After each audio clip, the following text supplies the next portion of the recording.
My name is Angela Bruce Rayburn, and I am the Program Officer from the Stanley Foundation. I'd like to thank you all again for coming on behalf of the Pan-African Lawyers Union and the International Coalition for the Responsibility to Protect and Stanley Foundation. We are very happy that you're here to engage in a conversation that we know we always need more time. And this morning we were thinking that, we have these interventions and there's all these questions, but think of it also as an opportunity to meet people who you can network with and who can provide opportunities for more discussion as you move forward in your work.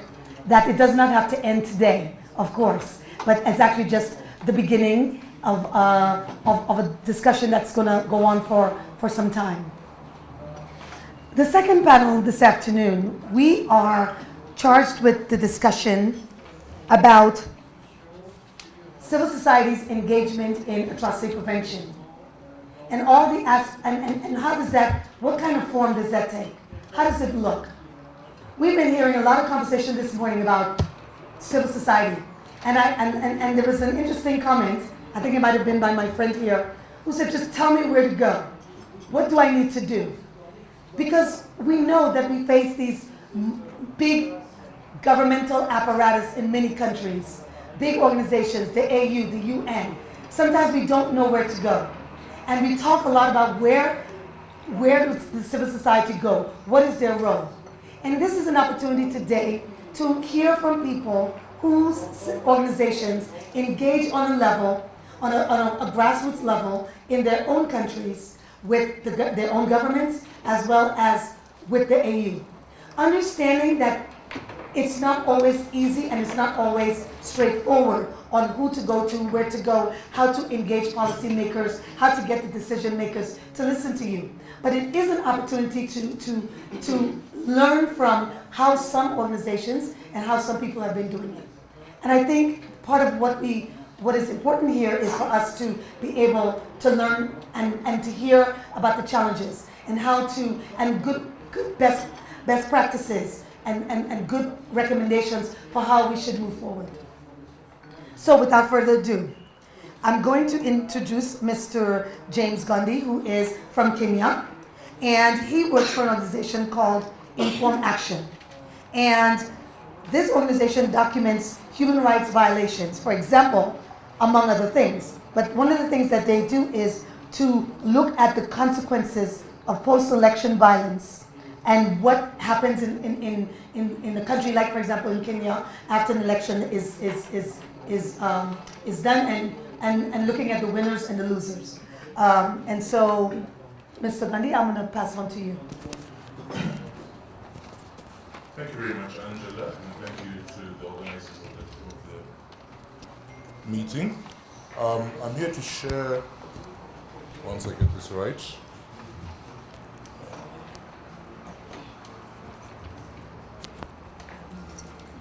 in Kenya with regard to the principle of non-indifference and how during the post-election violence and the mediation talks thereafter, Kenya got a lot of support from the AU through mediation efforts that were supported both by civil society, the African Union and the UN. The situation in Kenya was not strictly the situation in Kenya was not strictly articulated as an R2P situation or an R2P intervention. However, when we look at what happened in Kenya, the violence and then the mediation, and you look at the Constitutive Act, you can find a correlation there. Article 4H of the Constitutive Act of the AU says that the right emphasizes the right of the Union to intervene in a member state pursuant to decision of the Assembly in respect of grave circumstances, including where crimes against humanity have occurred. Article 4J speaks to the right of member states to request intervention from the Union in order to restore peace and security. Following the 2007 elections, which were disputed in Kenya, violence broke out starting in the Rift Valley province between the Kikuyu and Kalenjin, who occupy the region. The Kikuyu and Kalenjin had been on the opposite sides of the political divide, with the former being supported by the incumbent Mwai Kibaki, and the latter constituting the bedrock of the political support for the Orange Democratic Movement. After the election was disputed, violence broke out between these communities. There's a second phase to the violence in which there were retaliatory attacks by gangs affiliated to political elites in Central Province, and these were retaliatory attacks by organizations like Mungiki against other tribes which were perceived to be ODM supporters in Naivasha and other places. The third characteristic of the violence was that of state-sponsored violence, where the police shot unarmed civilian protesters in Western Province, Kisumu, and other slum areas in Nairobi, such as Kibera and Mathare. So there were three dimensions to it, and if you follow the ICC proceedings, those are the three dimensions that the prosecutor tried to address in his prosecution.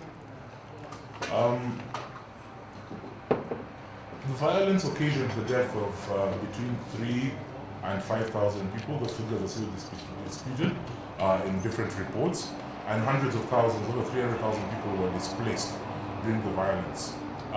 Following that, we had the involvement of various AU personalities mandated by the AU to come and seek a political solution to the crisis.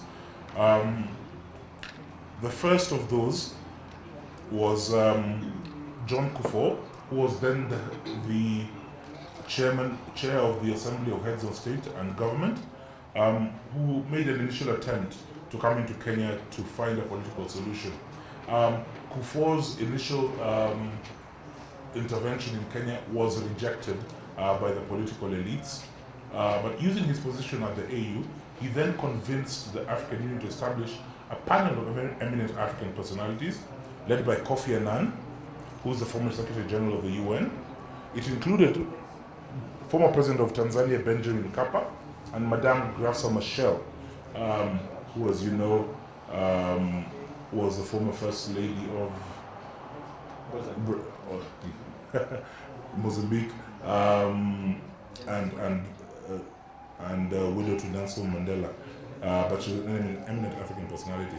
Now, the mandate of the AU panel was actually endorsed thereafter by the Peace and Security Council, and the activities of that panel had the support of the UN in intervening in the political violence.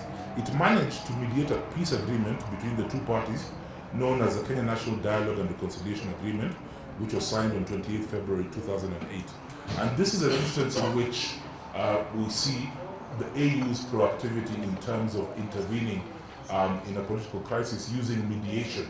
And mediation is one of the tools that is accepted and recognized under the doctrine of the responsibility to protect. So although Kenya's situation was not, at the time, particularly characterized, or specifically characterized and articulated as an R2P situation, intervention, you can see the similarities between the R2P principle and the principle of non-indifference in the way the AU supported the mediation efforts in Kenya. The Kofi Annan panel derived its mandate from the AU Peace and Security Council, and there's a specific decision to that regard. The PSC mandated the panel, led by Kofi Annan, to do a number of things: to take immediate action to stop the violence and restore fundamental rights and liberties, address the humanitarian crisis, promote reconciliation, healing, and restoration of calm, and address the long-term issues and the root causes of conflict, including long-term issues such as constitutional reform, legal and institutional reform. So it was a very wide scope and mandate because the panel wanted to look into the long-term issues that cause ethnic violence, which is politically financed and organized in Kenya. As you may know, 2007 was not the first time that political violence broke out in Kenya. In Kenya, the political arithmetic is such that you cluster communities and clans along ethnic lines, and politicians then use those demographics to influence political outcomes. So ahead of elections, there's usually violence to drive away communities which will not support a particular political elite which is dominant in a particular area. So you find that there's violence that is used to take those people away, and then they come back after the violence, and then there's another cycle after the election in which they are further displaced. So in 2002 we had violence in the Rift Valley, and in 2007 we had political violence also in the Coast Province. So the panel sought long-term measures. There was an investigation into the post-election violence by the Waki Commission, and the Waki Commission established that the characteristics of the violence were organized, systematic, planned and financed, which then led it to draw the conclusion that these formed crimes against humanity. Following those investigations, the panel led by Kofi Annan provided two options. Either Kenya sets up a special tribunal, and that was the first option to investigate these crimes. The special tribunal was to take the form of a mixed or hybrid tribunal with both international and local judges, prosecutors, and other officials involved, and failure to which the prosecutor would hand over the names of the persons most responsible for the post-election violence to the ICC prosecutor. Now, after failing to establish a tribunal, we ended up at the ICC, and that has had its own dimensions, but it's a discussion for another day. There was an investigation as well into the actual conduct of the 2007 elections by the Independent Review Commission, which looked into the electoral management process in Kenya, its gaps, its weaknesses, and where it could be electoral processes could be harmonized to international standards. It also recommended establishing a Truth, Justice and Reconciliation Commission to look into past injustices and human rights violations. So you do see the wide scope and the intervention of the AU, the panel, which was mandated by the AU, formed after the heads of states and government, and then further receiving support and endorsement by the Peace and Security Council. In fact, it even went further, and the Peace and Security Council requested the panel to continue to support the Kenyan parties in the implementation of the agreements. So that's the AU intervention in Kenya at a diplomatic level did not stop at the peace agreement, but continued after to ensure that the reforms agreed upon in the agreement continued and were fully implemented. And this is how Kenya came up with a new constitution which addressed part of these historical injustices. Now, there's been a push and pull with regard to progress and reform and how far reforms will go, because there are those who prefer the status quo and there are those who prefer support these reforms. So those reforms have had their challenges, but they have gone somewhere. The most difficult has been with the Truth, Justice and Reconciliation Commission. So I'll just demonstrate how the African Union has been able to support the mediation efforts in Kenya as a means of intervention to avoid the escalation of a political crisis, violence, and crimes against humanity. On the 21st of January, the Assembly of the Union, at its 10th ordinary session in Addis, welcomed the visit by John Kufuor, the chairman of the AU Assembly of Heads of State and Government, who recommended the situation in Kenya and said this should be intervened. There should be an intervention into this. The Peace and Security Council also commended efforts by President Museveni and other leaders. There was an effort by President Museveni. President Jakaya Kikwete of Tanzania also put a lot of effort in. And this is an example of a joint effort between the African Union, the UN, and other regional blocs, because President Jakaya Kikwete was largely representing the East African communities, which is one of the regional economic blocs. So it shows a level of cooperation between the RECs and the African Union and the international community, which is, I think, a best practice for the doctrine on responsibility to protect. So the panel was encouraged to continue providing full support for the implementation of the talks, which resulted in certain democratic gains and investigations into the past and root causes of the violence. I'd just like to say that although this is not characterized specifically as R2P, one can draw similarities and parallels between the principle of R2P, where member states can intervene, the African Union can intervene, and then the international community can intervene in a situation using mediation. In fact, to commend the African Union and international actors, the panel continued up to and after the peace agreement, up to the last election in 2013, by calling upon Kenyans to exercise peace and exercise their democratic right to vote in a peaceful manner, which we saw. The last election was not perfect, but it was largely peaceful, partly as a result of the efforts of these kind of interventions. And that's briefly on Kenya. Thank you.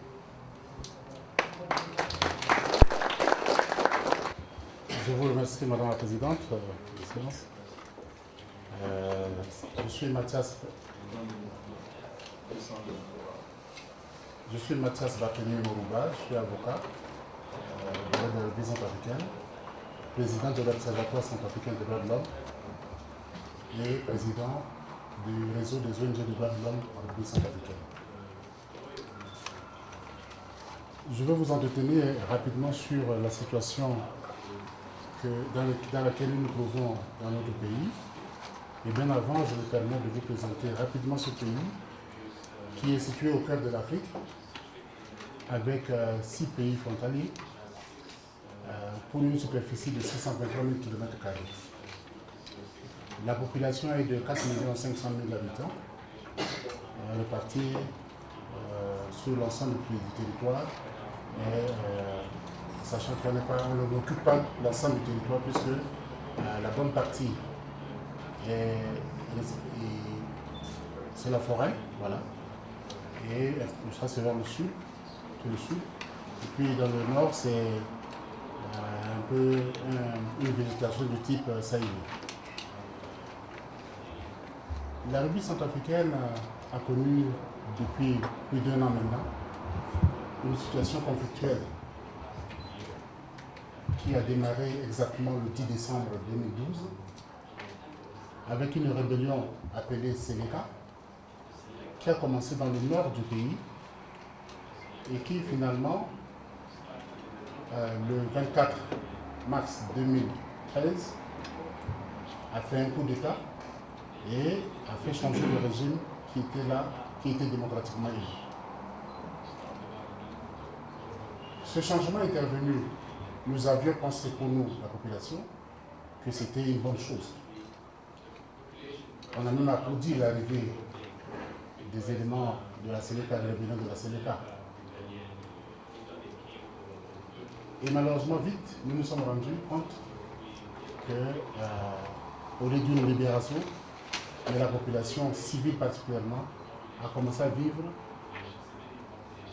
une situation dramatique dans laquelle on a vécu des moments où la population a été victime de viols, de violences, de tous ordres. Il y a eu des meurtres, il y a eu des enlèvements, on a vu des enfants qui ont été recrutés de force. Et dans certains villages, sinon dans certaines villes, des maisons ont été pillées, saccagées, incendiées. Tout un village, parfois plusieurs villages ont été incendiés. Donc les conséquences sont lourdes. On a compté environ 1300 morts et 1 million de personnes déplacées.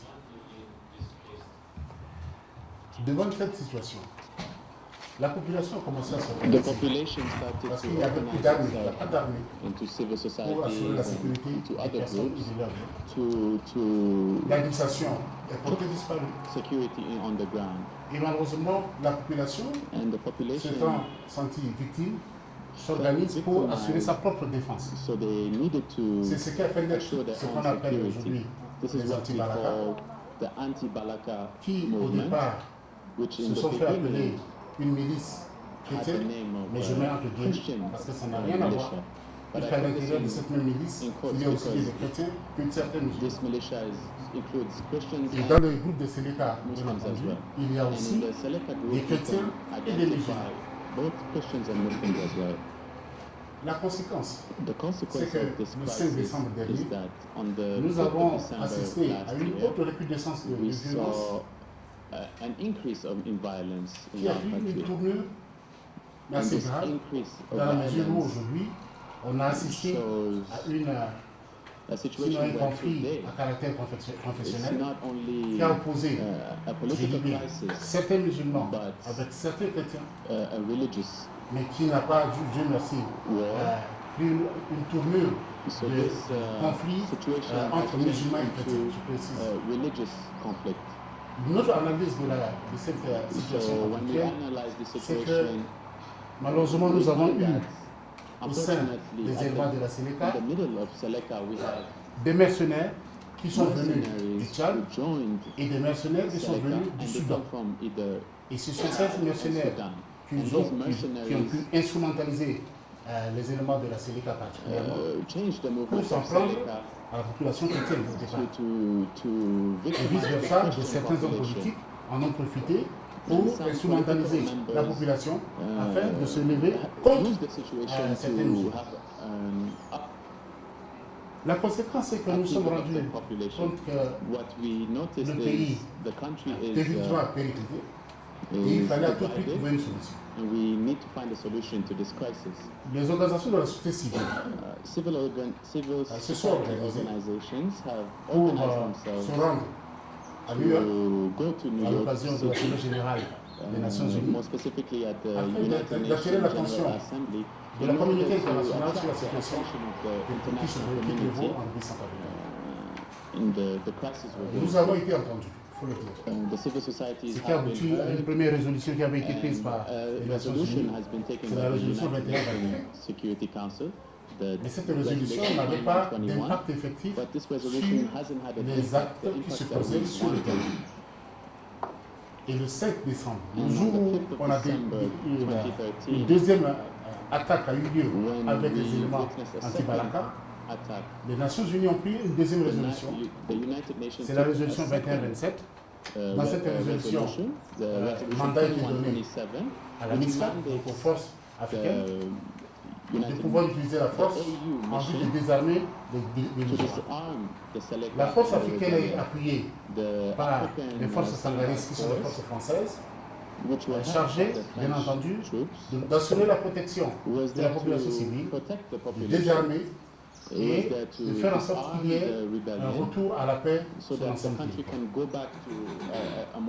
Les actions que les différentes forces ont commencé à mener sur le territoire, je peux vous dire, n'ont pas abouti. Aujourd'hui encore, pendant que nous sommes en train de parler, et je voudrais dire que la veille, donc hier, il y a eu encore une grave crise, il y a eu une dizaine de morts, et à l'intérieur du pays, une ville a été occupée par des éléments qui se réclament de l'ancien chef d'État, M. Bozizé. Et donc aujourd'hui, nous nous sommes dit, mais qu'est-ce qu'il faut faire? C'est à ce titre-là que nous soutenons l'intervention des forces de maintien de la paix des Nations Unies afin d'aider d'une certaine manière les forces qui sont déjà sur place, puisqu'il faudrait que je vous dise la vérité, les forces africaines qui sont chez nous, nous encourageons leur arrivée, mais il leur manque plus des moyens logistiques pour leur permettre de se rendre, de se déployer sur l'ensemble du territoire. Les forces françaises qui sont là, apparemment, ils n'arrivent pas à tout maîtriser. Parce qu'eux aussi sont en difficulté. Il y a 2 jours, sinon hier, l'Union européenne a pris une résolution pour permettre qu'il y ait un déploiement de 600 militaires sur le terrain.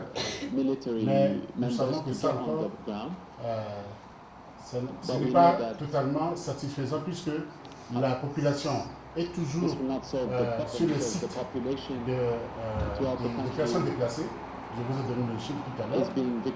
Et malheureusement, la situation continue de s'empirer. Il faut ajouter à cette situation la présence des éléments de la LRA qui est là, cette LRA qui est là depuis bientôt 5 ans, sinon plus, mais qui occupe entièrement l'est du pays, notamment dans la ville de Obo et ses environs, où ils sévissent, ils font ce qu'ils veulent, ils font la loi, et la population est contenue dans un rayon de 5 km autour de la ville. Quand vous sortez de ce rayon, et vous êtes à la merci des éléments de la LRA. Pour combattre la LRA, il y a eu la présence des forces ougandaises, mais depuis tout le temps qu'ils sont là, avec l'appui des États-Unis naturellement, mais ils n'arrivent pas à mettre hors d'état de nuire les éléments de la LRA qui sont toujours là. Donc nous sommes dans une situation telle que, donc c'est ce qui nous justifie en réalité notre demande par rapport à l'appui de la communauté internationale, notamment des forces de nation de la paix. Au niveau des organisations de la société civile, je vous ai dit que nous avons commencé à faire le plaidoyer depuis le mois de septembre. Nous poursuivons ces actions de plaidoyer, c'est pour cette raison que je suis là aujourd'hui. Mais au niveau national, nous avons attiré l'attention de l'opinion nationale et internationale sur les conséquences dramatiques de cette situation sur la population. Nous sommes intervenus plusieurs fois sur les ondes de la radio et de la télévision pour faire comprendre aussi l'ampleur de la situation. Par rapport à la situation humanitaire, avec 1 million de population déplacée, il n'y a pas d'école, les enfants ne vont plus à l'école, il n'y a pas d'administration, tout est à reconstruire. Et donc voilà ce que je me permets de vous présenter rapidement sur la situation en République centrafricaine. Il y a certaines choses que peut-être je n'ai pas pu aborder, mais je suis à votre disposition pour toute question que vous aimeriez. But if you have questions, I'm open to them.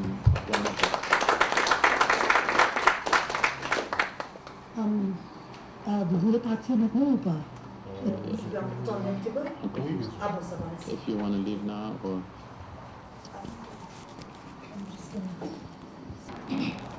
I'm going to, so he's not, Mr. Batal Maruba is not going to leave just at this time. So we will have an opportunity to ask him some questions. But we will want to continue. We have 2 more people to do the intervention, and then we're going to open the floor.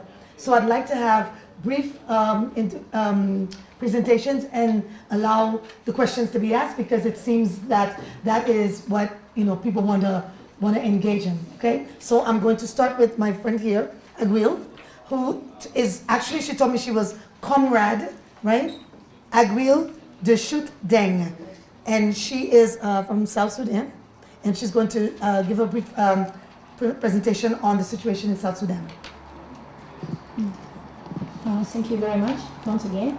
I'm very glad to be here this afternoon and to talk about the issue, especially in the Republic of South Sudan. What had happened in the 15th of December 2013, it was a tragic, but it was something that many people were seeing coming. Myself, being not only the comrade, but also being a member of the National Liberation Council, that is the body that legislates the policy of the ruling party, which is the Sudan People Liberation Movement.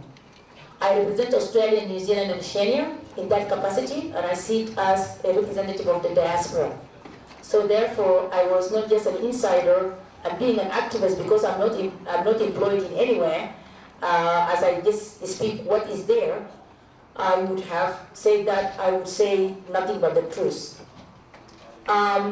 It is, if you see the humanitarian tragedy after the incident, the incident which had happened on Sunday, because we had the meeting of the National Liberation Council sitting on Saturday morning, and then it was to finish on Monday. The agenda was to amend and pass the constitution and the manifesto of the Sudan People Liberation Movement. There was already a differences within the party, because there is some group who disagree with some of the provision within the constitution. And as many of you are aware that democratically, when the majority agree, then you have to put up with it. So therefore, this group, we have two level of the party. We have the political bureau. The political bureau is just act like the executive, and therefore they cannot, like the council of ministers cannot sit down and say, Mr. President, now you are incompetent, and therefore we want to go for an election. It doesn't happen that way. But that is exactly how the chaos was created by some of our men, and then later on they included one woman so that it can make a test. Unfortunately, it didn't end up with those ones who are in the table like us, but the victims are those people who are outside. So what happened in the agenda in which the argument started in the Republic of South Sudan is when the political bureau was sitting to look into the papers, to look into the constitution of what needs to be changed.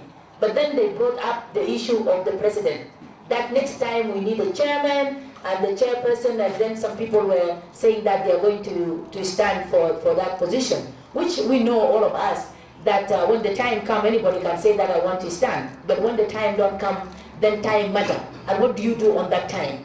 Unfortunately, our vice president, the secretary general, and our mother, all of them, they popped out from the box, and then they were against the president, or the chairperson for that matter.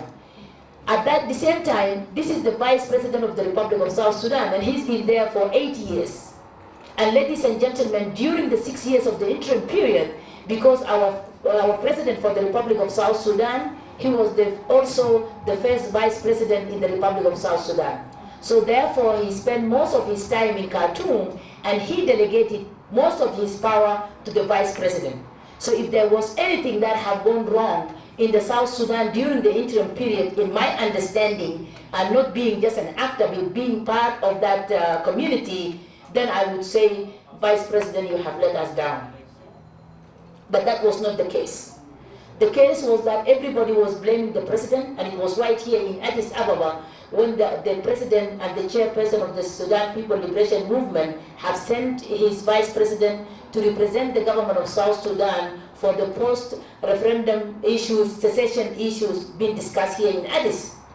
And then he went out, he gave a press conference, and he said that this is our position as the people of the Republic of South Sudan, but we don't have a capable president. He went back to Juba and he was still in his seat. We were surprised. But then it went on. And that created the confusion within the community. And people start talking about who's supposed to be what.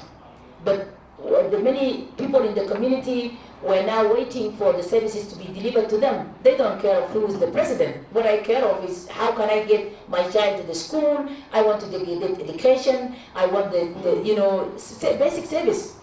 And they cannot get this under the same thing. So on Friday before Sunday, I was one of the women who was informed, and we went to some of our leaders and we told them that tomorrow we are going for the National Liberation Council meeting. I think now we are grown up and we are mature. There is a way that we can resolve our issues instead of people talking of taking power by force, because that is not going to help anybody.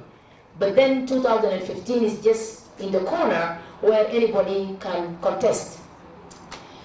And also we indicated, especially to our First Lady, former First Lady, Mama Rebecca, that you as the mother of the nation, you have to take a neutral side. Because now, as the people are coming closer to confront one another, then the consequences are going to be great. And we think that you are in the right position to be in the middle and say there is a way that we can resolve this instead of people going into conflict.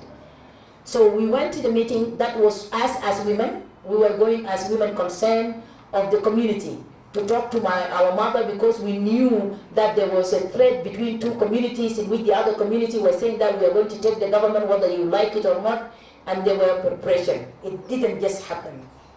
So for us, up to this point, we are still feeling that it was Mama Rebecca who let us down, because if she came in the middle and took Comrade Kir and Riek Machar as brothers, and then she said, okay, there is a way we can solve this, and we don't have to go for confrontation, especially military confrontation, the tragic that had happened would have not happened. Coming back to the humanitarian situation, on the same day, so they sat with us, on Saturday morning, in which Mama Rebecca, she was sitting in front of me. And then the second person was the head of the delegation, who is now here for Dr. Riek Machar, and Riek Machar was the third on the row, because I'm a member of the National Liberation Council representing a diaspora. That is the capacity why I was sitting behind them. So the first day was a good discussion. They talked about the constitution, and it was a democratically way. There was suggestion in the article, we want to amend it in this way, and everybody was raising up. But already there was a plan. So there is nothing that we can prevent. So the second day we were going to finish, we managed to finish the manifesto in the first day, and then half of the constitution. So the second day we were going to finish the constitution, and then from there people will go back to their constituencies, where you're going to the primary, and then you start elect people just like normally happen in many other countries where we are copying their system, because this is not a South Sudanese system, this is not a Dinka or a Nuer system, this is an international system. If you want to take one of the democratic way of how you can get representative people from the grassroots. So I was in the meeting on Sunday, and it happened that my daughter, because I don't have somebody to look after her, being an activist, nobody support you. It is your business. So I don't have the money to get somebody to sit her. So she was outside the meeting as we were in the room in Nyokoren. She heard the shot, and all the security ran, but we were inside anyway, and she sat there. So what I'm trying to bring to you, it is the facts in the ground, in which I would like at the end of this conversation that the African Union will have an independent investigation team to know exactly what was the trigger, because that is what everybody wants to know. What was the trigger that went to that extent, to the state that you're going to kill thousands of people, as my brother was saying here this afternoon, that about 10,000 people have died. Everybody's concerned, but we want to know why people died on that day. What was the trigger? Because we know in every family there will be differences. But then we went and we left. It was 9 o'clock. I took the car and we went home. And when I arrived, I said to my cousin, I said, there is something that I hear like the way when I was in Ethiopia. She said, oh, forget about it. You know what? They're just burning the rubbish, and there is some tack, tack, tack. I said, okay, now put the generator off, and then you will tell me about what that tack, tack means. So she put it off, and then the next minute she was picking her phone to call on the members of the family who are outside, because now she knows that I mean business. It was a shooting. And it was just far away from where we are. Maybe some people were hit. You can hear the guns when they're saying tat tat, they're far away, but when they say this just next to you. This is how that was. And then it went on and it went on and it went on, and you know, some people were running around and what have you, but the next day, on Monday, there was a shooting. I tried to go out, but everybody else was against it, that you have to sit and we have to wait what is happening. The shooting was not only in one place, it was in the Presidential Guard, it was in the Bill Farm, which is the headquarters of the military, it was behind the President House, it was behind the radio station, which is the media, which was Nyokoren, where we were, and that is where the shot was. So what had happened in the Republic of South Sudan on that day, it was a coup. Because the next day, on Monday, then Dr. Riek went to the radio, and I think maybe some of you have heard, and he said that by 12 midday, Juba will be under his control. Just tell me if two people are fighting outside there, and we are sitting inside there, and then we will say that, you know, the next time, the next minute, it will be under control. We are here as visitors. We are just in this room. We don't know what is happening there, but because it was organized. So I wanted all of us to be thinking of not only of diagnosing, as some of us were saying, how do we prevent it? The prevention is one thing, and then also the cure, it is another. We are now in a tragic humanitarian situation, but how do we prevent something like this to happen in any new country like South Sudan? Is to know the trigger, but not how you resolve your problem. So the second thing is that the Republic of South Sudan is a very new country, where democracy was to be implemented by the same people who wanted today to run the country tomorrow, and they were part of it. They failed to run it. So now they want to run it when they were the only head. Is that the way we are going to go, by coming with power, or by force, or by election? So, okay. So therefore, the situation is very bad. People have died in 1991 in one area. Everything finished in Bor, in Jonglei State. And this time it is the same thing that is happening. And that is bad. But if it finished today, if the ceasefire is signed today, I think the people of Bor will say, we don't want this to go to another village. And it is still happening. So thank you very much. I will be going out, and I think I talked a lot, but my time was really shorter than the others. No. But thank you. I I will be leaving, but I will take some questions because I'm leaving now. Okay. Okay. Frank, do you want to go, and then we're gonna open the questions, or do you want? Avec une ratification de la situation actuelle, With regards to the actual, the current situation, is it a start of a solution? How do you see the role of neighboring countries?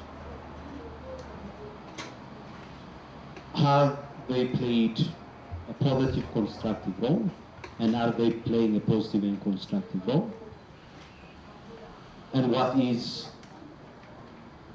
the responsibility that they have for the disaster that happened in the Central African Republic? Thank you very much. Sir?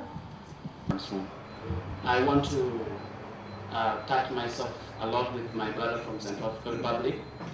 Like I said, I am very happy that you moved away from your legal doc to speak for the victims. And I think hearing you speak, I was hurt because, as we know in Africa, 80% of the conflict are civil, and 80% of the victims are civilian. So in the room, as we ask ourselves, whose stories do we tell? Do we tell the government stories, the African Union stories, which is business as usual, or it's time to tell the stories for the victims? I think I'm very grateful, and I want to appreciate my sister as well. In a way, let's ask ourselves together, what can we do in order to change the perceptions and the mindsets of the young generation?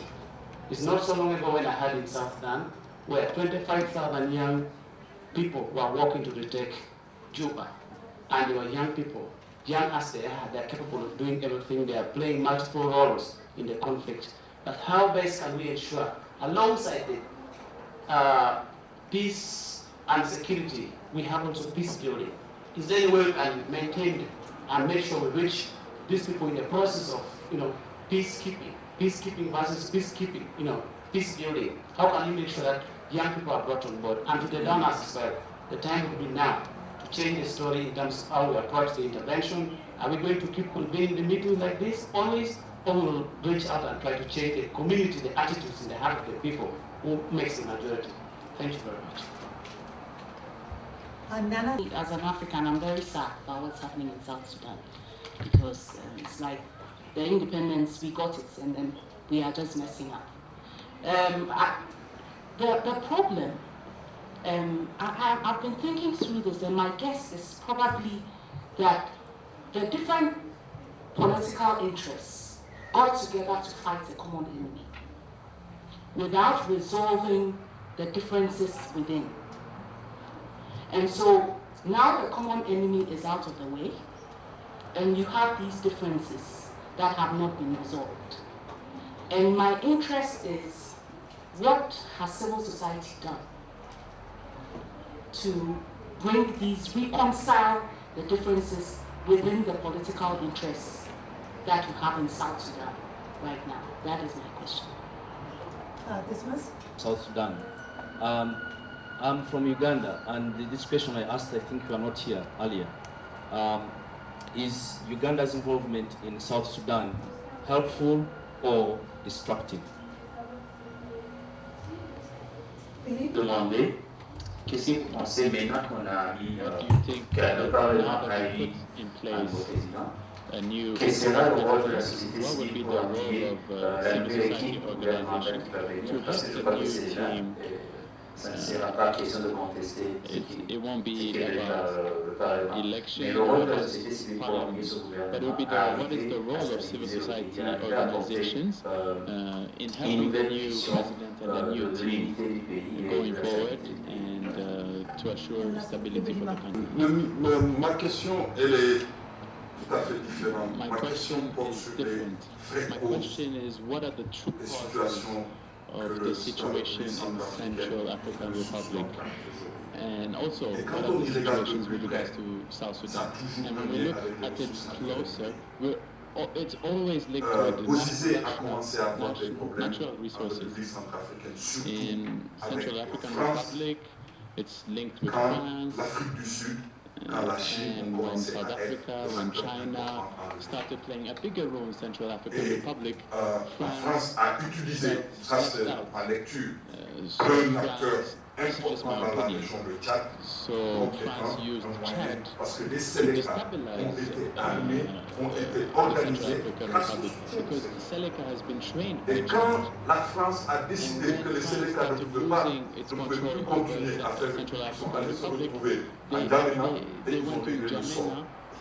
Ce qui veut dire que dans ce genre de situation, à l'origine, il y a toujours des conflits aux ressources minérales. Il y a toujours un acteur important. Là-bas, c'est le Tchad. Ici, c'est l'Ouganda qui joue un rôle.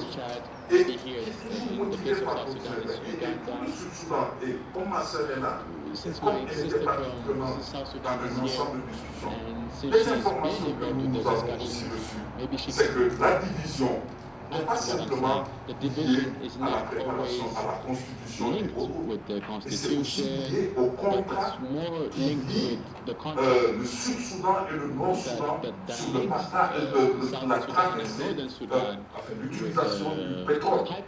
Parce qu'au plan international, je pense que c'est important qu'on en parle. Au plan international, il y a des normes quand on utilise les pipelines. Dans le cas du Soudan, c'est à peu près 2 à 3 dollars.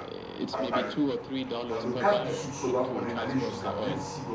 But in South Sudan, it goes up to Beaucoup de gens ont le sentiment que so Salva many Kiir people a think accepté that ce genre de Salva Kiir contrat parce qu'il accepted voyait les élections de 2015 terms with regard, seeing that the Et donc, 2015 le elections débat were à right around the l'interne, corner. So the qui est le debate débat at c'était un the débat. middle Donc, la question que je pose, quelle est la place des ressources naturelles? My question is, what is the role of natural resources in these kinds Comment of voyez-vous discussions? maintenant How do la you gestion, see le règlement de ce conflit sans que how l'on can we attache solve un this intérêt à ces crisis questions de ressources? without speaking about these So natural we're resources? gonna go through the answer. I've listened to what I've said, Je prends bonne note de ces and I've taken questions. note of every one of the questions. Je pense que I think that il y a 2 ou 3 questions qui se retrouvent. there's 2 or 3 questions that are les causes de la that situation talk about the causes of the conflict in Central African Republic. Les causes, c'est vrai que It's true that the causes nous avons are, toujours eu we always had Nous avons toujours eu des problèmes avec We've always had nos ressources. problems with regards to natural Je resources. crois que nous avons plus de I 470 think we have more than 470 matières premières non exploitées encore. different kinds of natural resources Il y a that le haven't been diamant et exploited. l'or Diamond, qui sont exploités gold, de façon that have artisanale. been exploited in Et ça, je voulais vous le dire. artisanal. Et c'est vrai que nous avons eu, dans les années 60, It's true une that in the convention 60s entre we la had a France et la convention République between centrafricaine. France and our On sortait de country l'indépendance, with on nous a fait regards signer to exploiting dans these une natural convention. resources. Aujourd'hui, And today, je ne sais pas qu'est-ce qu'on fait de ces conventions. I don't know what we are doing with these Sincèrement, on ne sait pas ce conventions. qu'on fait de cela. I don't know what we're Peut-être qu'il y a des using these clauses. conventions. J'ai Maybe there's amené le clauses texte in avec that moi. convention. Il y a des I've clauses got the peut-être document with me. qui ne sont pas bien connues Maybe ou bien some of bien the maîtrisées clauses de la are part not de nos known autorités. by Ça, il faut le dire the aussi. government and the Ils ont authorities. certainement This signé is des something contrats that we need to say. qui nous ont We've conduits signed dans une contracts situation that led de us tristesse. to Il faut l'avouer aussi. disastrous Mais les conditions. causes ne sont pas seulement But the causes are not les- only sur la base des ressources naturelles. are not Je pense only qu'il n'y a linked pas que with ça. natural resources. C'est The l'une des causes. causes, it's Mais il one y a of the des major causes, causes qui but sont there's plus more profondes que cela. causes than this. Et ça, il va And des there's intérêts des uns et deeper des autres. causes than this. Vous savez, le Tchad a des intérêts It's true that géopolitiques en Chad République has centrafricaine. geopolitical Sur le territoire interests in centrafricain, il y a des opposants au in our président country. Idriss There's Déby. people who are Mais opposed lui, il to voulait this. les mettre hors d'état de nuire. Et ce n'est pas seulement aujourd'hui, It's not c'est just depuis plus de today. 10 ans. It's qui been sont more ici. than Ils 10 sont years sur that notre these people territoire. opposing those Et donc lui, have been ça on lui the plairait country, have been de venir expressing neutraliser ses opposants sur le territoire centrafricain, puisque c'est le ventre mou de l'Afrique centrale. Ça peut s'expliquer. Mais il n'y a pas que ça. Puisque dans l'est du pays, comment vous pouvez expliquer la présence de la LRA sur notre territoire? Et il est là, la LRA est là, et s'installe, et ne se gêne pas pour partir. Ça aussi, c'est des problèmes.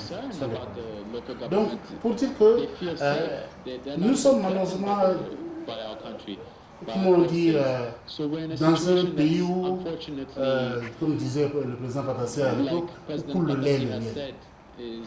Mais nous-mêmes, nous ne pouvons pas prendre ce lait ni ce miel. Nous sommes victimes, certes, de nos richesses. Ça, c'est vrai. Mais il y a aussi d'autres raisons qui ont conduit à cette situation. Je pense que l'élection de Mme Samba Panza Catherine, que je connais très bien, que je respecte d'ailleurs, puisqu'elle est l'émanation de la société civile, est l'une des issues, des solutions de notre problème. Mais vous savez que cette dame n'a qu'un mandat déterminé, maximum 1 an, pour organiser les élections. Mais avant d'organiser les élections, il faudrait d'abord, avant tout, sécuriser le pays, sécuriser l'ensemble du territoire, sécuriser les populations, pour que les élections se tiennent dans de meilleures conditions. Sinon, ce ne sera pas la peine. On risque d'organiser des élections et puis qui vont être contestées. Parmi les raisons aussi, il faudrait vous rappeler qu'en 2010-2011, nous avons organisé des élections en Centrafrique, mais ces élections étaient un échec. Il faut qu'on le dise aussi. C'était un échec. On a tout fait pour faire élire le président Bouzézé qui est revenu finalement, mais en réalité, c'était une élection truquée. J'étais là, parce que j'étais consultant. J'ai travaillé dessus. Je me suis permis d'attirer l'attention des membres de la commission électorale indépendante de l'époque, pour leur dire que parmi vous, il y a certains qui vont être en prison. Parce que je connais parmi vous certains qui ont fraudé, qui ont aidé à la fraude. Une fraude massive. Et j'ai vu comment ils ont fait. Vous voyez, ça aussi, ça fait partie de ces causes-là. Le rôle des pays limitrophes, et notamment de la CEAC, la Communauté économique de l'Afrique centrale. Ce sont des choses, moi, vraiment, je voudrais les remercier. Mais ils sont à la fois des gens qui nous font élire un chef d'État, qui nous imposent un chef d'État et qui les démettent aussi. C'est ce que j'ai compris. Parce que récemment, j'étais en N'Djamena, j'ai assisté à la démission du chef de l'État de Todja et de son Premier ministre. Et vous savez comment ça s'est fait? Nous avons décidé que votre chef d'État doit partir. C'est comme ça que ça s'est fait. On nous a appelés pour être témoins de cela. Et on nous a consultés, on nous a demandé quel était notre avis. Vous voulez qu'on dise quoi au chef d'État qui était là? Moi, j'ai attiré leur attention, je dis, d'accord, ils sont en train de partir. Mais est-ce que vous avez réglé le problème? Le problème de fond, c'est que c'est resté. Et vous avez réglé. J'ai demandé ce jour-là au chef d'État de faire prendre un engagement solennel à tous les belligérants, ici, devant le chef d'État, pour qu'au retour, qu'il y ait un cessez-le-feu immédiat. Ça n'a pas abouti, puisque pendant que nous étions encore à N'Djamena, il y a eu des coups de feu, il y a eu des morts sur le territoire. C'est un jeu de chauves-souris. Vous savez, parfois ils sont animaux, parfois ils sont des oiseaux. C'est comme ça qu'ils ont joué avec nous. Je suis désolé. Notre préoccupation par rapport à la situation des victimes, je peux vous dire que depuis plus de 20 ans, nous avons connu des situations de guerre. Il y a eu des mutineries à répétition dans les années 96. Aucune de ces victimes, depuis cette date jusqu'à aujourd'hui, n'a reçu ne fût-ce qu'un commencement de réparation. Mais vous savez, plus on a de victimes, les enfants de ces victimes-là ont grandi dans cette situation, mais c'est aussi une manière de préparer la révolution. C'est une manière de préparer la réaction de ces personnes-là. Et je crains que ce soit cela qui va arriver aujourd'hui. C'est aussi l'une de ces raisons. Les victimes aujourd'hui, mais personne ne parle de ces victimes-là, sinon la société civile. Nous le faisons sur les ondes de la radio. Quand nous rencontrons les partenaires de la République centrafricaine, quand nous rencontrons les ambassadeurs et partout, nous en parlons. Parce qu'on a préféré régler le problème politiquement, mais on n'a jamais réglé le problème sur le fond. Qu'est-ce qu'il faut faire pour que les victimes soient définitivement indemnisées ou encore puissent avoir gain de cause sur la situation de ce qu'ils ont vécu? Il y a eu des maisons qui ont été incendiées. Qui a réparé ça? Personne. Il y a eu des enfants qui ont perdu leur père. Qui leur a dit quoi par rapport à cela? Il y a eu des femmes qui ont été victimes de violences sexuelles multiples. Mais elles sont toujours là. Avec toutes les conséquences là, qu'on peut trouver. Personne n'a trouvé une solution à ces victimes-là. Et il n'y a que la société civile qui s'en préoccupe. Mais nous nous en préoccupons jusqu'à certaines limites, puisque nous n'avons pas les moyens pour aller au-delà. Il y a eu, on s'est motivé derrière les victimes de 2003. Il y a eu le procès de Jean-Pierre Bemba, mais qui continue. Il y a 5000 et quelques victimes aujourd'hui devant la CPI. Mais depuis l'ouverture de l'enquête et du procès de Jean-Pierre Bemba, parmi les 5000 victimes, il y en a combien qui sont déjà mortes? Ça aussi, c'est un autre problème. Vous avez parlé des jeunes. Est-ce que vous savez qu'aujourd'hui nos jeunes sont instrumentalisés? Ceux qui prennent les machettes aujourd'hui chez nous, qui tuent, qui prennent les armes à feu, qui tuent, qui utilisent les armes à feu comme étant des jouets, ce sont des jeunes et des enfants. Ce sont ces enfants-là. Ce qu'on est en train de leur montrer aujourd'hui, c'est la violence. C'est l'éducation à la violence qu'on est en train de donner à ces enfants-là, à ces jeunes-là. Dans 10 ans, dans 20 ans, quel est le pays que nous allons avoir? Un pays qui va être dirigé par des gens qui n'ont été éduqués que pour la violence? Est-ce que c'est cela? Ça aussi, c'est un autre problème.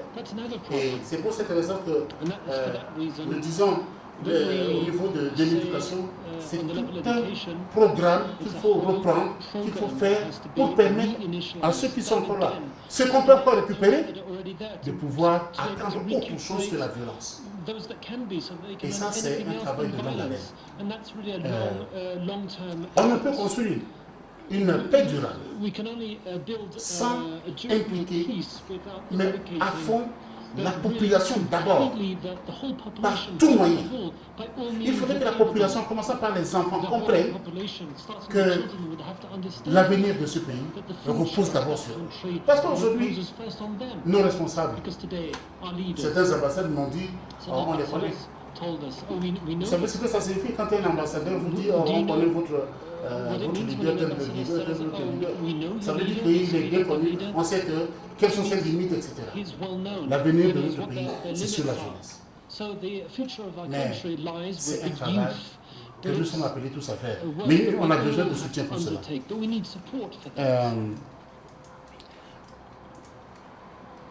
La société civile, aujourd'hui, c'est nous, se bat comme elle peut pour pouvoir donner l'essentiel de ce qui reste encore comme éthique à la population. Mais ce n'est pas suffisant. Il y a combien de personnes qui sont engagées effectivement au sein de la société civile?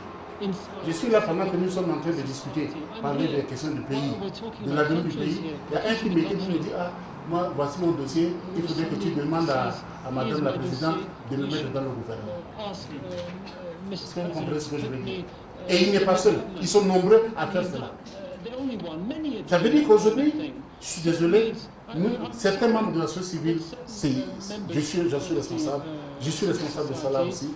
Je le dis, je l'avoue, je ne pense qu'à leur manque. Mais il faut les comprendre parce qu'aujourd'hui, on n'a pas d'activité. Il n'y a pas autre chose qui puisse mobiliser la jeunesse, ni mobiliser les jeunes. Les créativités, etc. Ça, on était limité à cela. Je suis désolé. Mais c'est une triste réalité. C'est encore un autre chantier sur lequel nous devons démarrer.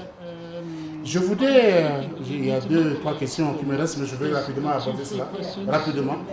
Je pense qu'il y a un travail à faire pour avoir une solution durable. C'est faire qu'il y ait une justice au niveau de la base. Il faudrait que la justice soit transitionnelle, quelle que soit sa nature, puisse se tenir pour permettre aux uns et aux autres de se parler, de dire qui est responsable de quoi, pour qu'ensemble on se dise plus jamais ça. Et il faudrait que la justice soit faite et qu'une enquête internationale soit ouverte pour dégager les responsabilités des uns et des autres par rapport à ce qui s'est passé chez nous. Il y a une organisation au niveau des trois pays, au niveau du Tchad, du Soudan et de la République centrafricaine. Ce triangle de la mort, c'est un triangle. Chaque fois, il y a, de façon périodique, il y a des violences qui reviennent. La société civile de ces régions, on peut s'organiser entre nous pour dire nous aussi nous pouvons avancer quelque chose pour arrêter la violence dans notre région. C'est aussi un autre travail à faire. Donc voilà ce que je peux vous dire rapidement sur le travail, sur les questions que vous avez posées. Je suis sûr que j'ai volé certaines questions. Mais nous sommes engagés à soutenir la présidente. Il faudrait que vous soyez rassurés. Si elle pense qu'elle peut travailler avec nous, et elle l'a dit, c'est un membre de la société civile, ce que nous pouvons faire dans les limites de nos possibilités, nous le faisons. By Victor, that what can we do to change the culture of youth who are now, you have 25,000 youths who are marching to the village because they want to capture the town. They're not properly military trained, but they know how to shoot. It can tell you the danger, because I remember that there is a reporter from BBC and he used to ask Dr. Riek Bachar who is the leader of the White Army. And he denied that until recently, that he admit that these are his forces. So imagine when you are coming to make a coup and then you've got these forces who are not well trained. You can tell of what happened next to the civilians. So the culture can be changed. There is nothing impossible, in this world to be done. But also it needs the commitment of the NGOs or the charity organization who just want to do the thing for the sake of those things. When you have the people, individuals who put themselves in the front line as a civil society who want to bring change, and they find some people, some charities who also have the same passion about human beings, that they can be safe and they can be changed, because we know everything can be changed. So therefore, for us as women, we had an organization that called Women National Development Foundation. And we were targeting two groups, that is women and youth, because we say that youth, they have to go with their mothers. And part of our program was that to train the youth, to bring them, to confront them with their mothers and their sisters, to see how they can treat them and how they can work together to make life better to one another while they're supporting their fathers and, for that matter, their husband for the wives. But unfortunately, we could not get the support we want. And one of our objectives was peace building, because our men, they know how to make peace, but they don't know how to build it. They just make it and leave it there. Everything is okay until it turns out to be not okay. Then we come back to the table, whether in Addis or somewhere else, so that we can talk about peace. So peace building need a passion, need commitment to those people who want to build it, but not officials who are coming because I'm appointed as a minister and I will be comfortable in my chair. And I am one of the people who rejected or who declined to be a minister in the government of Kwame Nyangju. And I say thank you very much. I'm happy on the street, because what I say, everybody hear it. So therefore, we need the support of goodwill people to support us, even as we speak now, in the refugees camp where the healing started. Because when I say South Sudan is one, there is nothing called Nuer and Dinka. This is a lie. Because you are a Nuer and you married to a Dinka, you are a Dinka and you married to a Nuer, this is my uncle and this is my brother. Whom do you kill really? It is somebody like me who is up there, they don't know what is happening, but in the ground, these are families. And we need to start the healing at the moment, at the present time, and start educating people about human rights. And I'm so happy about the system in our country, in which we lobby hard that the curriculum should include human rights, to educate children about what is it that human right, because we used to be educated traditionally about what is human right. Now the whole traditional culture is being killed because simply the child stays all day in school, and when they come home, their mother are doing other things. So it can be done, and we are up to it. Nani was saying that the different political party issues now are not resolved, even though we are asking for the immediate ceasefire, which was supposed to happen after the first shot in December 15, 2013, but unfortunately we are still waiting for that ceasefire to be signed. You asked what is the role of the civil society. The civil society were there. And in that conference, I mean not in that conference of the Sudan People Liberation Movement, all our leaders of the church, they pledged to the two leaders that we know there is differences. And we are backing you to work together in a more peaceful way. These are the churches. The civil society, for example, the human rights group, they don't have that state, that environment where they can run around the way they want. Because I think some of you have heard about Abraham, who was killed tragically in his house because he was an outspoken journalist and he was an SPLA comrade. And after he finished from the war, he came and he educated himself. He got a degree and he did a master and he was working, but why did he took the arm in the first place? It's not for him to have a place in the government, but for everybody, the first thing is to have the right to speak. So he was killed, and therefore there was a fear in the civil society. Some of the people who said, okay, if I do this. So the civil society activists are really declining in Southern Sudan to speak. But the churches are in the front, and then you've got the women. The women are there, but we are not getting support. I am now here in Addis. None of the group are happy with us because we don't support either. And therefore we don't get money to get here. But then we go to our friends to get something here and there, to get the ticket just to come here. It was difficult for us, but it's not difficult if you are supporting one group or the other. You can get here very easily. So you've got the women, you've got the churches, and we are appealing for both of them because we know that they are brothers and sisters. Every single information is known of what happened on that night. We know who was doing what. And what we want at the end of the day is that because they are families, they have to come back together. So the political differences, which is now being used or being magnified, because it was not because of the political differences really, because I just want power. I just want that contract to be mine. I just want all this to be mine. But then I have to use something. So you're correct by saying that all the different groups who have united, because even Mama Rebecca Nyandeng, who came from Jonglei State, Bor in particular, in which in 91 the massacre has happened, just last year, that is when Dr. Ria came and apologized. That it was a mistake, he didn't mean that he's gonna kill people, but no one was listening under his command, and that was, and I'm so sorry. I don't know what story he's gonna say after this. I'm still waiting for him. So therefore, the political differences that need to be brought together, if you, not even taking a gun, you are a member of an organization, which is a political party, and then you did something, what disqualifies you really to be a member? It is when you breach the constitution itself. Do you think that those people, after they took the gun, not even their hands, to be members of the SPLM, SPLA, we don't have it in our constitution of the SPLM, I mean not A, sorry, in the SPLM that if you can't resolve your issues, take the gun and then come back and say SPLA is mine. I think they are gone and they are gone for good. They are not going to be members. But what happened is this, there need to be a discussion of a dialogue. They form their own political parties, that is theirs, but I don't think that members of the SPLM, SPLA will forgive those members who took the gun to change the SPLM within. That is, I think, the public, and they will prove me wrong, but that's not going to be accepted. I think, Dosmos? Yes. Yes, in Uganda he was saying that is the involvement of the Ugandan forces was really a destruction or helpful.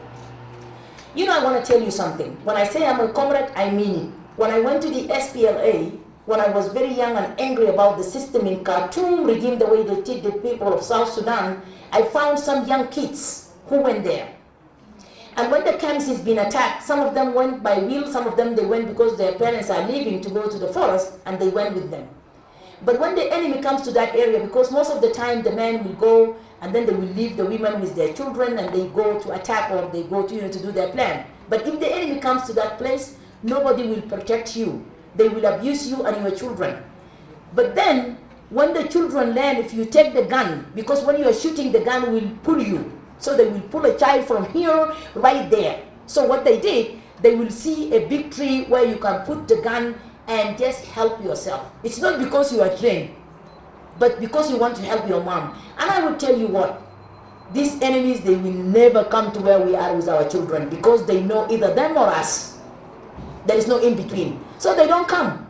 So you protect yourself. You're not waiting for the United Nations or the African Union to come there and to tell you about their charters. You are here to protect yourself for the survival. So I think the Ugandan, and I was at the airport on the sixth day, in which the British were coming to evacuate their own citizen. And then they line up, and they were all Southern Sudanese. I saw only 4 white people among them. These are the British. And you know what? They didn't come with a normal aircraft. They came with the Royal Air Defense Force. They stood there, and the first people who jumped out from that aircraft, they were all with guns. What about that? Because they are coming to protect their citizens. Is anybody talking about it really? Why do you come to other countries with guns? When they are Ugandan, everybody wants to talk about it. I think that's not fair. Because Ugandan, they have the population of most people who are helping in rebuilding this country. If you're talking from the infrastructure to the hospitality, they have a big population that they want to protect. If they are not protecting the South Sudanese, just like that Air Defense Force who came and landed in Juba, and the first people who jumped out were there to defend their citizens and get everybody in. So I think they were helping their people. And that, for that matter, they were helping the Southern Sudanese too. So what is wrong with it? If you're coming to help your people and help me with you, what is wrong with that? So I don't see anything wrong. The third thing is for Abraham, who was talking about the public side, the natural resources. The natural resources which is killing us. We know for a Dinka woman like me who wears 200 cows, for that matter, if you want to marry my sister, because I'm already married, so you have to pay 200 cows. What about that? That is natural resources. And now somebody is telling me that I'm poor. Yeah, I'm poor because Rick have taken all my cows, I will be poor. But really, I'm not poor. So the natural resources, including the oil, in which he was talking that it takes $1 to $3 to transport a 1 barrel of oil through the pipelines in other countries except in South Sudan, which is the first case in which it cost about $36. Do you know what? It was not Kir Mayadit who was sitting on that table making the agreement. It is the same these guys now who are saying they can run the government better than Kir Mayadit. It was Pagan Amum who was leading the delegation for the negotiation so that we can reach an agreement with the Khartoum regime of how we can transport our oil. And all the public was against it. Exactly. We were saying that it's supposed to be just $1.50. Why is it even $3? Because we think that during the construction of that pipeline, it was the money of the Republic of South Sudan which was being used by our brothers from the north, not only to build the pipelines, but to buy the guns and kill more of us. So half of it, if it is $3, then half of it is mine. So why should we pay $3? But then Paganamu and Dr. Riek Machar, they were telling us that, if you don't do this, that's not going to happen. He is not here, the person who was talking, but what I wanted to say is this. It was the same people who think they are going to be better leaders tomorrow to make a better deal for the people of the South Sudan in terms of the resources, so that the resources can be turned to help their own people who have signed this agreement, and therefore now we are paying $36 for 1 barrel. Thank you.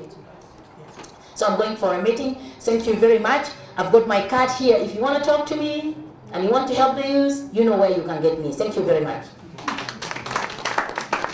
The R2P Coalition for bringing us to the table. We've had quite interesting presentations, and the situation seems not to change much in DRC. So what I'll be talking about is a little bit on short background for the people who might not know much about the situation in DRC, and I'll briefly explain how as a civil society we do engage with policymakers and the UN system in terms of mass atrocities prevention, And I do have two of my colleagues we are working with in the room, and I probably think that they might be interested to give some inputs or contributions to the discussion, because most of the time we have worked with them in several situations and activities. So I know it's the end of the day. I won't be too long. I'll be very brief and give you the chance to interact more. I think through questions we might be able to have more details and information what we do in DRC. But as some of you might be aware, the DRC has gone through a very chaotic situation for quite a while, and over 20 years now. Armed groups in Eastern Congo and over 5 million deaths. Actually, following the UNHCR report, over 2 million IDPs. And very recently, we have another new group again called M23, where they invade the Eastern DRC and making the situation again more chaotic.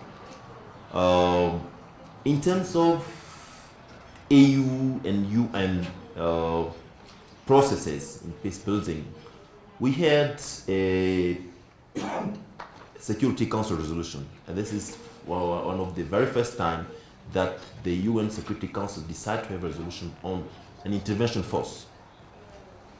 They already had a very huge mission in DRC of over 17,000 troops, but that was an observation mission. It has been there for quite a long time, but not much has been really moved. Then they had a new resolution, the resolution 2080, which actually was sending an intervention force in DRC. And that force had to come from African countries. They prepared the resolution, they collaborated with the African Union under the ICDR, the International Conference for the Great Lakes Region, and requires the African countries to send around 3,000 intervention force. And this was actually led by the African Union. And the thing is, up to now, we've not got the 3,000, because some countries who had committed to send the troops did, and some did not. So the situation is still pending. So in level of political arrangement, there has been an engagement with the RCDR through the Kampala Convention, and has been some head of states who have collaborated in this process. And with the last armed groups, the M23, they stayed in Kampala for almost a month, negotiating the ceasefire, and suddenly they were actually pushed a little bit by the African Union and the UN Security Council. And then they come up with an agreement which is leading them to what they call actually a government of a unity, which is under preparation.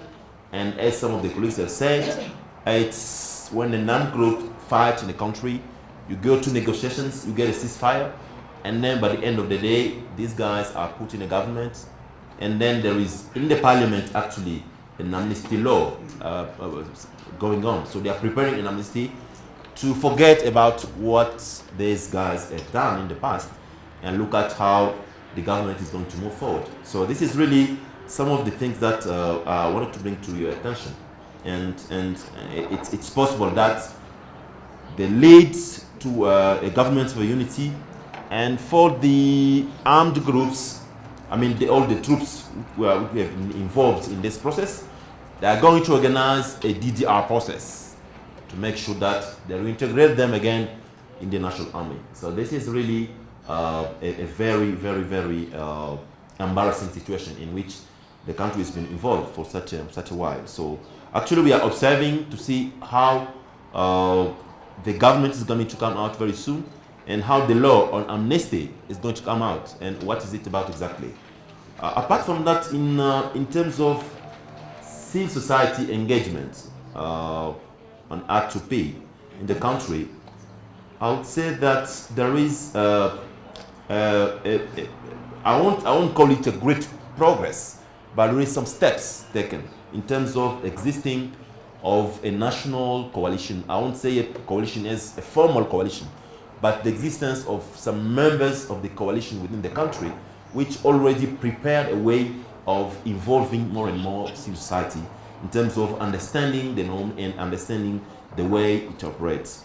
Very recently, we had a joint workshop with the UN Association for the DRC, with the Secretary General is there, my colleague Cisa, with support from Stanley Foundation, which was actually addressing what's raised in the morning.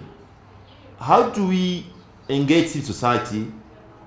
It's a question, but at the same time, it's what do we do to make them engage effectively?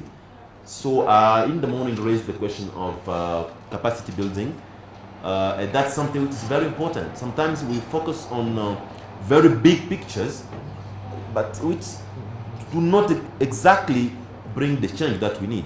And I think engaging with society by preparing them to more proactive and effective way of doing is such an important aspect of our work, and I think we need to focus and look a way to focus on that. And that was something very interesting. We have a lot of people around the table, and some of the issues that raised quite clearly was that we do not understand how these machineries are working. Then you want us to engage. Man, how do we engage if you don't understand how the AU is operating, how the national mechanisms are operating with the big mission of the MONUSCO in the DRC? They are the one taking care of the peace process.